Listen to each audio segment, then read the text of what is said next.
Le paradoxe de notre époque est que nous avons plus de connaissances, mais moins de patience et de tolérance. Des autoroutes plus larges, mais des points de vue plus étroits.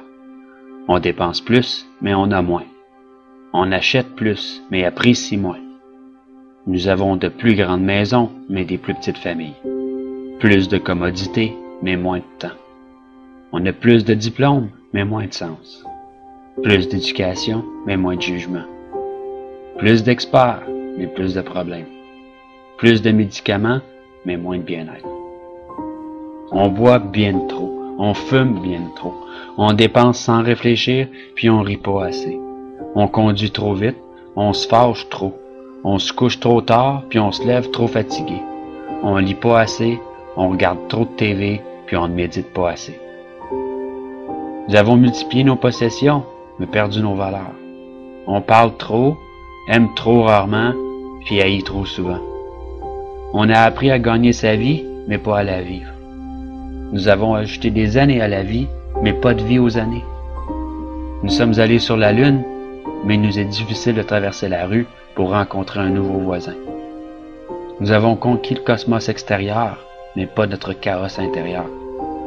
On fait des choses plus grandes, mais pas meilleures. Nous avons plus d'hygiène, mais nous avons pollué même notre âme. Nous avons conquis l'atome, mais pas nos préjugés. On écrit plus, mais apprend moins. Nous planifions plus, mais accomplissons moins. On a appris à se stresser, mais pas à patienter. Nous construisons des ordinateurs pour retenir plus d'informations, produire plus de copies que jamais auparavant, mais nous communiquons de moins en moins. Nous sommes à l'ère de la restauration rapide, mais de la digestion lente. Des grands hommes, mais des petites personnalités. Des profits records, mais des relations superficielles.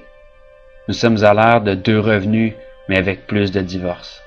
Des maisons plus fancy, mais avec des foyers brisés.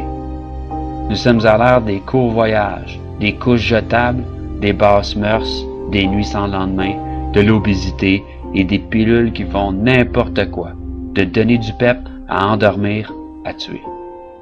Nous sommes à l'ère des showrooms bien remplis avec des entrepôts vides.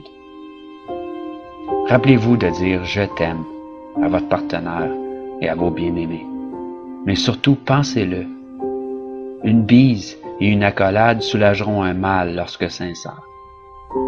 Souvenez-vous de vous tenir la main et de chérir ce moment présent, lorsqu'un jour cette personne nous quittera. Prenez le temps d'aimer, de parler et de partager vos pensées précieuses. Et n'oubliez jamais que la vie ne se mesure pas au nombre de souffles que vous prenez, mais par les moments qui nous coupent le souffle.